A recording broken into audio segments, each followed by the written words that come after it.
ជំរាបបងប្អូនគ្រប់រូបទាំងអស់ជួយចែករំលែកម្នាក់មួយផងបងនេះជាសកម្មភាពមុខបន្ទប់ទឹកគឺយើងផ្អាកមួយរយៈឥឡូវយើងចាប់ផ្ដើមបន្តហើយថ្ងៃនេះគឺដឹករោដឹកអីចូលអស់ហើយបងជំរាបញាតិញោមចូលរួមកសាងបើញាតិញោមអត់ចូលរួមទេគឺមិនងាយហើយទេបងហើយបញ្ជាក់ផងដែរញាតិញោមក្នុងនោះផងដែរខ្សាច់មួយឡានគឺ$100ស៊ីម៉ង់ต์មួយតោនគឺ$100ផងដែរបង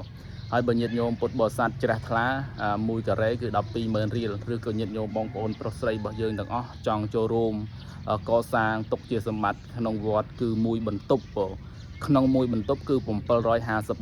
ម្រើនពរញាតិញោមអាហ្នឹងគាត់ថាចម្រើនពរញាតិញោមណាបើសិនជាញាតិញោមចូលតិចតួចស្ដួចស្ដាងអីយ៉ាងណាភ្ជាប់និស្ស័យក៏ចូលរួមបានគាត់តែបញ្ជាក់ថា